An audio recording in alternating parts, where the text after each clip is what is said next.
Something is off. It looks familiar. It feels recognizable. But it isn't right. This isn't the kind of fear that hits you all at once. It doesn't announce itself. It settles in slowly. It's the feeling of almost taking a full breath and never quite getting there. A quiet panic, a nagging instability, like standing on solid ground and realizing just a little too late that it isn't solid at all. You know this feeling. It isn't jump scares. It isn't monsters crashing through doors. It isn't the loud, obvious version of fear. It's something subtler, a moment where everything still looks the way it should, but something about it feels wrong. A person you trust, a place you know, a situation that should make sense and yet doesn't. And once you feel that shift, you can't unfeel it.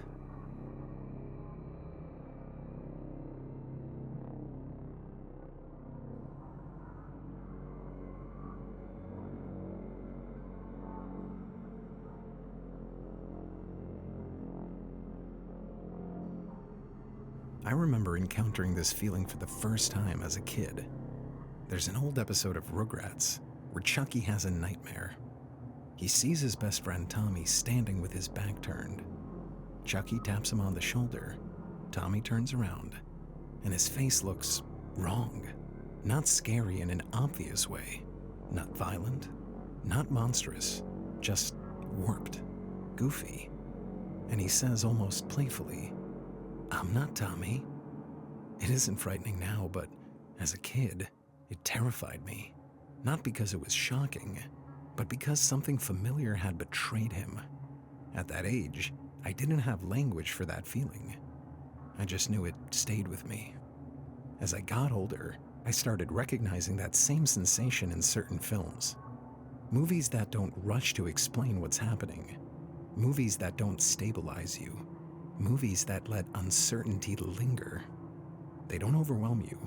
They quietly disorient you. And the longer you stay there, the more unsettling it becomes.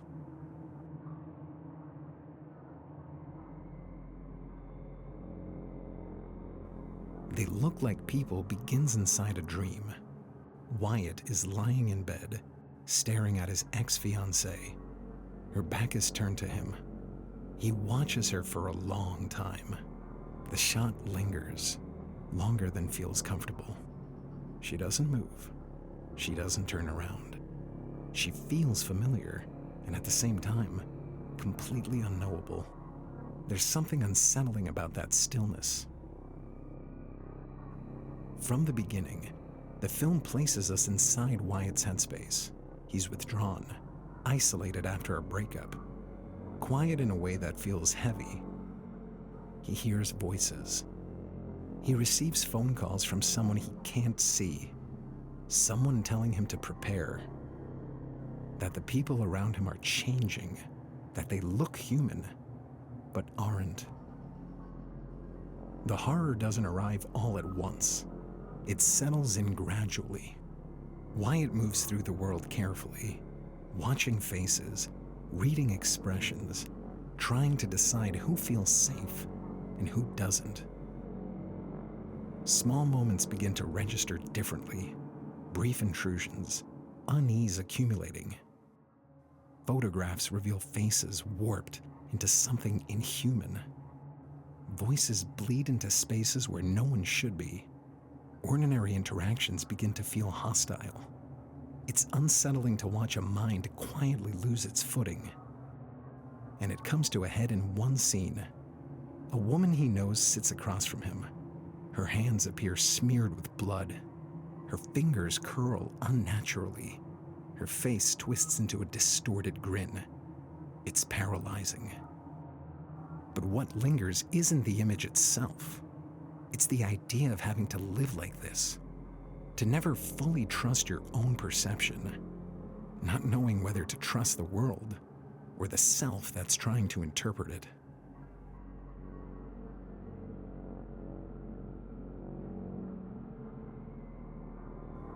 If They Look Like People explores fear through perception, Skinamarink explores it through space. The film places you entirely within the perspective of two children, a brother and a sister, wandering through their house at night. At first, the space feels familiar: hallways, doorways, rooms you recognize instinctively. But the longer you stay, the less reliable it becomes. Doors and windows disappear. Objects appear on the ceiling. A dull, unexplained thumping sound echoes somewhere out of sight. The house stops feeling like shelter and begins to feel like something watching. The film denies you orientation. You're rarely shown full rooms. The camera lingers on corners, ceilings, door frames. Negative space dominates the frame. As a viewer, you're constantly scanning, trying to assemble a sense of safety that never quite arrives. There's a scene where the sister is called into her parents' bedroom. We expect reassurance, explanation, some form of grounding. Instead, the camera refuses clarity. Their faces remain obscured. Their voices sound distant, disembodied. They speak calmly, but what they say offers no comfort. They tell her there's something in the room next door, and the camera waits. It doesn't cut away, doesn't explain, it doesn't rescue us. The moment stretches longer than feels reasonable. This is where the fear crystallizes. As a child, safety isn't something you rationalize, it's something you feel. And when the people and places meant to protect you can no longer orient you, fear doesn't need spectacle. It simply settles in. The house hasn't changed, but it's no longer a place you can trust.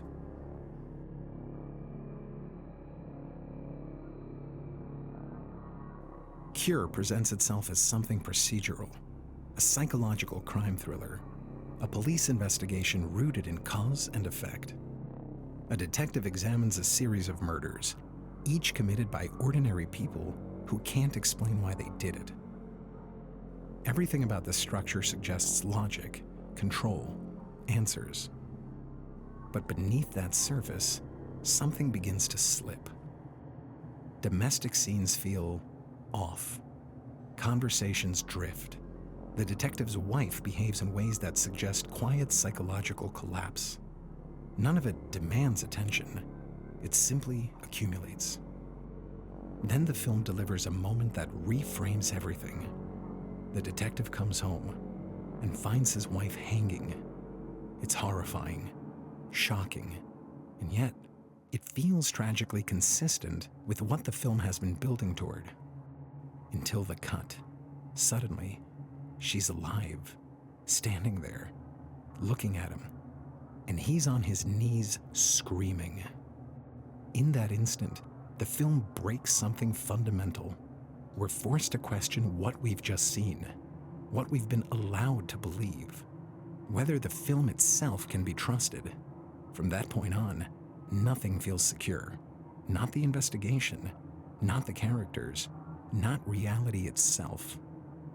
The fear no longer comes from violence, but from the realization that even familiar structures can no longer guarantee meaning and truth.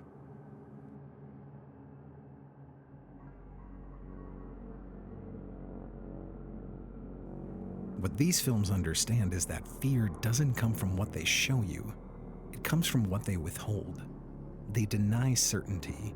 They deny orientation. They deny the comfort of stable footing. Some of these stories eventually offer clarity. Some don't. But all of them ask you to remain inside uncertainty long enough to feel what it does to you, to experience the erosion of trust in your perception, in your environment, in reality itself. If this feeling resonates with you, it's likely because you've encountered it before. In a movie, in a dream, in a quiet moment where something just didn't feel right. These films aren't trying to shock you. They're inviting you to lean in, to explore discomfort, to understand it. Because once you recognize this feeling, you start noticing it everywhere.